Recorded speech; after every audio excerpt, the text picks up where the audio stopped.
It's June 20th, 2022, and this is the Watson Weekly, your essential e-commerce digest. I'm back. Did you miss me? Today on our show, the Great Resignation moves to Amazon as consumer CEO Dave Clark departs. Instant delivery firm Jokr announces it's leaving the US market. The TheRealRealFounder is out as we hold our breath for the next secondhand shoe to drop.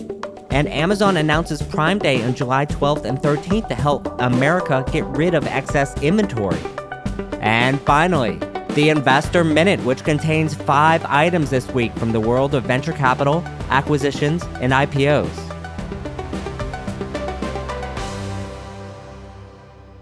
But first, in our shopping cart full of news, Great Resignation moves to Amazon as Amazon consumer CEO Dave Clark departs. In January 2021, former CEO Jeff Wilke departed Amazon. Now, in June 2022, Dave Clark departs Amazon. Ostensibly, the CEO of worldwide consumer at one of the Earth's largest online retailers seems like a highly desirable role. Why does no one seem to want it? In short, the last few years have been tremendously difficult, particularly for executives that have been at companies for 20 years. Consider it Amazon's own mini Great Resignation. If you spent the last 10 plus years building one of the best logistics operations on the planet and double those operations in the past 18 months, entering into a slowing period, the next few years ahead of you don't seem so interesting all of a sudden. In other words, having built such an empire, the next few years starts to look a lot more like shuffling deck chairs around and optimizing costs. This is a much more financially oriented job than a builder's job, which allows me to speculate about the successor to Dave Clark. What will the shape of Amazon's next leader look like? Andy Jassy is in many ways the most Jeff-like of the remaining Amazon execs and chosen as overall CEO of Amazon. His first major job was to appoint his successor at AWS, where he poached a former Amazon executive from Salesforce. Will we see an e-commerce and consumer visionary in this follow-up role, or more of a financially oriented operator? Ultimately, most of the assets and formulas are in place. They just need optimization, but not optimization in the spreadsheet point of view. I predict one of 2 options. First, an AI and data-oriented leader being chosen to lead Amazon's consumer business. You can't manage and optimize the business Amazon side using spreadsheets. It's optimized using algorithms. Another path forward is the job is split into a few different parts. One for the US consumer, one for the international consumer, and one for logistics. The company already has leaders for all these areas, and it seems like Andy Jassy might want to manage this whole thing himself anyway. Our second story. The TheRealRealFounder is out as we hold our breath for the next secondhand shoe to drop.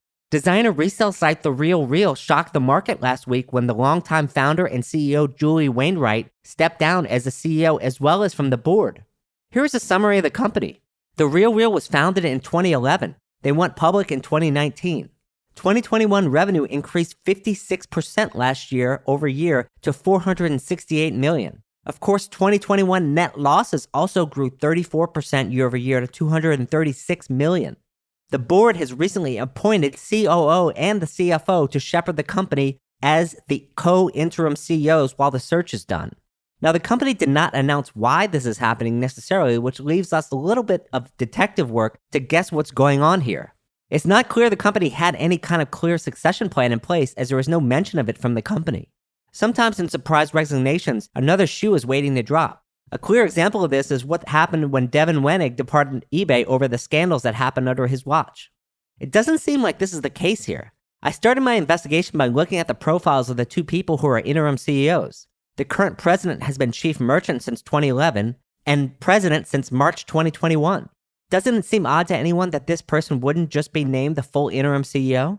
So let's try to determine why this is. When you look at the current CFO, Robert Julian's background, you see that the first red flags that this person joined the company only 9 months ago. Then you look at the last 4 stops from Mr. Julian, he's been nowhere for more than 3 years at a time. And if you look at the last couple of stops, he was a CFO when Sportsman's Warehouse attempted to sell itself to Bass Pro Shops in 2021. Although this acquisition was later canceled by the FTC, which led to Julian's departure and later joining TheRealReal. He was also the CFO of Callaway Golf when they acquired Ogio in 2018. On the other side of the coin, let's look at the facts from TheRealReal. The stock has been in the tank, but so have a lot of stocks. The thing that stands out to me the most is that the company has issued about $143 million in debt notes in 2020 and $244 million in notes for 2021. While the company says it has enough cash to last through the end of 2022, I really expect they have no more than 18 months of cash, probably much less. For any public company board of directors, this is a huge issue. As a result, my feeling is that this is a virtually unanimous decision from the board. The big question is, did Julie Wainwright want to stay or not? But the fact that she is no longer on the board at all hints at the fact that there was a major disagreement over the company's direction. Now you have this new CFO who is experienced at putting together deals and financial analytics, and the company needs to reduce its losses as it can't continue to issue new notes in this rising interest rate environment.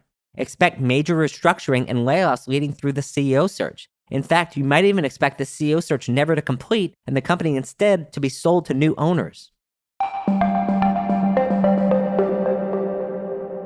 Our third story.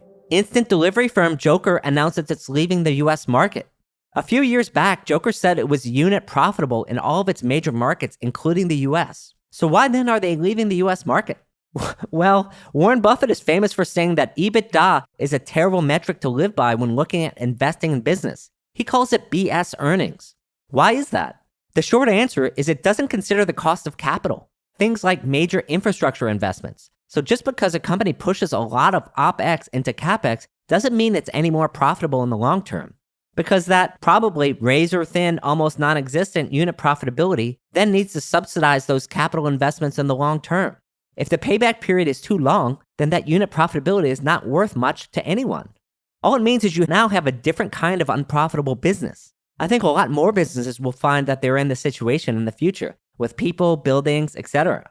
Amazon is there too. And look, they're reportedly delaying construction projects and subleasing some of them, depending on what phase of those projects the construction is in.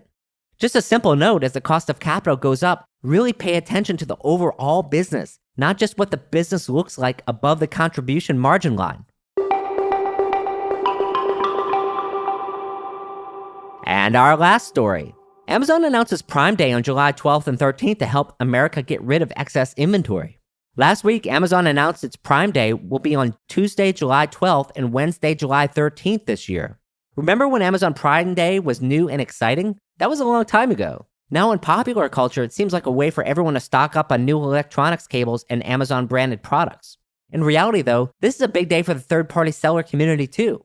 What am I watching for in this Prime Day? A few things. One is how heavy the discounts are. This will give you some idea how much extra inventory Amazon has. Two, how much influence or involvement will there be in Prime Day?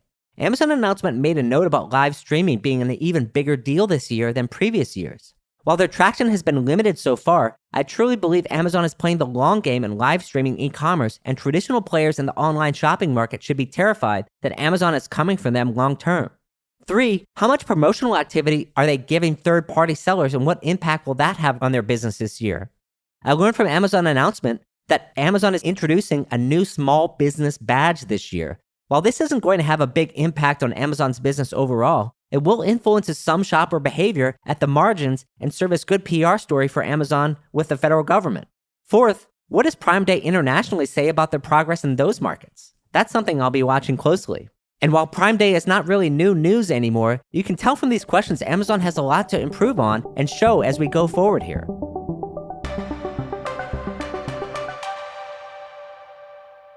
It's that time, friend, for our Investor Minute. We have 5 items on the menu today. First, cereal brand Magic Spoon closes $85 million Series B round led by High Post Capital. That's a lot of cereal, folks. This is on the heels of its launch into Target stores nationwide. The basic idea is simple. All the bowls of sugar we grew up on recreated in keto-friendly formulas. Sign me up. Second, B2B e-commerce medical supplies marketplace Button just received $20 million from Tiger Global. One of the biggest under-the-radar stories in e-commerce right now, in my opinion, is the growing share of e-commerce revenue in the traditional product categories that until now have been almost exclusively the domain of business-to-business purchases. Medical supplies is just one of thousands of categories in this bucket. Third, jeweler Blue Nile set to return to public markets via SPAC deal. This will be Blue Nile's second turn in the public markets. An interesting decision to return there now, and we'll see how it fares. Fourth, private equity firm Apollo to acquire Hispanic retail chain Cardenas Markets. The chain operates 59 stores in markets across the West and Southwest, and it will be interesting to see if this develops a serious online component as well. And finally, Software vendor PostScript takes in $65 million so merchants can send more personalized text to consumers. SMS is one of those newer marketing channels for brands that has not yet been completely overrun by spam like email has, but that day is coming soon. Given that internationally, SMS is not a very used channel internationally, well, that honor really goes to WhatsApp. It will be interesting to see how they pivot into other marketing channels going forward. That's all for this week. Till next time, Watsonians. Hi, I'm Rick Watson, CEO and founder of RMW Commerce Consulting and host of the Watson Weekly podcast, your essential e-commerce digest. Our show is produced by Citizen Racecar. Garrett Tiedemann is the producer. Alex Brower wrote our theme music. The executive producer is David Hoffman. To hear new episodes of the show every Monday morning, subscribe now at rmwcommerce.com/WatsonWeekly and wherever you get your podcasts.